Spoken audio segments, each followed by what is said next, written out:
처음에 이제 918년에 고려가 건국이 되잖아요. 자, 그리고 어느 시점에 어떤 큰 변화가 일어났는데 그 시점을 우리는 1170년, 이때가 이제 무신정변이 일어나는 시점이죠. 그래서 지난 시간에 우리가 배웠던 부분이, 그리고 고려의 어떤 지점을 우리가 조금 좀 구분을 해서 여기는 이제 초기다라고 놓고 이제 중기다라고 놓고 우리가 조금 고려를 살펴보도록 하겠습니다. 자, 초창기에는 지난 시간에 배운 거죠. 태조, 그죠? 그 다음에 광종, 그 다음에 성종, 성종의 업적. 그래서 태조, 광종, 성종으로 가면서 국가의 어떤 기틀이 마련되어 가는 과정, 요런 것도 우리가 좀 살펴봤잖아요. 자, 요런 과정 속에서 고려 초창기에 고려를 건국했던 공신들, 호족과 육두품 세력, 이들이 중앙정계에서요, 중앙에 올라와서 그들이 음서와 공음전을 가지고 어떤 권력을 장악해가는, 그죠? 그들을 우리는 뭐라고 하느냐? 고려 중기의 대표적인 문벌 귀족이다. 이렇게 표현을 하죠. 자, 그리고 이들이 이제 그냥 그대로 지방에 그대로 남았을 때 어떻게 보면 우리는 향리 세력들이다. 이렇게 볼 수 있는 것이죠. 지난 시간에 하지 않았습니까? 자, 그때 이제 이 문벌 귀족이다라고 하는 사람들. 문벌 귀족이다라고 하는 사람들은 기본적으로 음서와 그 다음에 공음 전에 혜택을 받는 사람들이고, 바로 이러한 혜택이 세습됩니다. 그리고 그들끼리 어떤 폐쇄적인 혼인을 합니다.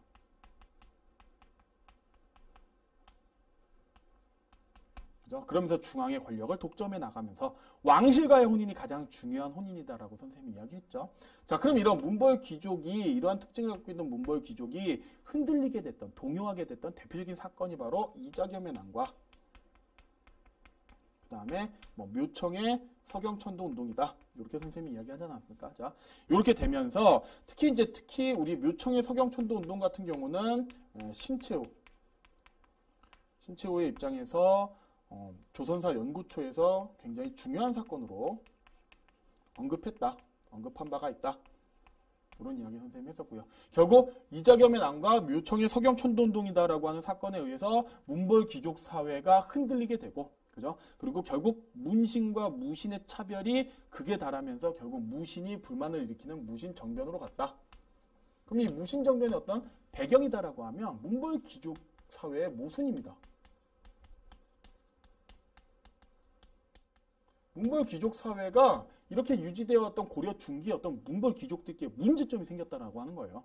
자, 그리고 결론적으로 이제 무신에 대한 차별. 이 부분이 이제 크게 작용을 한 것이죠. 자, 그렇게 되면서 결국 무신 정변이 일어난 이후 1170년 이후에는 결국 무신이 집권하는 무신 집권기로 가지 않습니까? 근데 무신 집권기는 선생님이 크게 두 가지로 구분할 수가 있다라고 표현을 했어요. 자, 그래서 초창기에 어떻게 보면 이 방정맞은 경민이, 선생님 친구 있죠? 방정맞은 경민이, 선생님 이렇게 표현을 했는데요. 그죠? 그래서 이의방, 정중보, 경대승, 인물들을 다 암기하실 필요는 없습니다, 여러분. 이의민. 근데 선생님은 혹시나 해서, 그리고 이들 초창기 때, 무신집권기 요 초창기 때 어떤 그 제도적인 부분이 완전히 안정화되지 않았던 요 시기 때는 바로 이 중방이다라고 하는 무신들의 합작기구를 중심으로 해서 운영됐다라고 하는 거죠. 자, 그러다가 어떤 연도가 1196년. 암기하실 필요 없습니다, 여러분. 요때 이후에 이제 새롭게 최충원을 중심으로 해서 최씨 무신 집권기가 이제 만들어진다라고 하는 거. 그 다음에 이제 최우로 이어졌다라고 하는 거죠. 자, 그리고 이 최충원 때, 바로 이 최충원 때 어떻게 보면 무신 집권기의 틀을 만들죠. 그래서 교정도감이다라고 하는 거.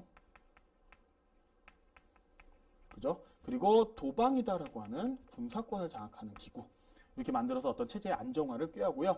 결국 최우다라고 하는 인물이 이걸 조금 더 다듬죠. 그래서 정방이다라고 하는 인사권을 장악하는 기구. 그 다음에 서방이다라고 하는 문신등용. 그 다음에 삼별초다라고 하는, 그죠? 군사 조직을 갖춘다라고 하는 부분 여러분들 좀 같이 보시면 되겠습니다.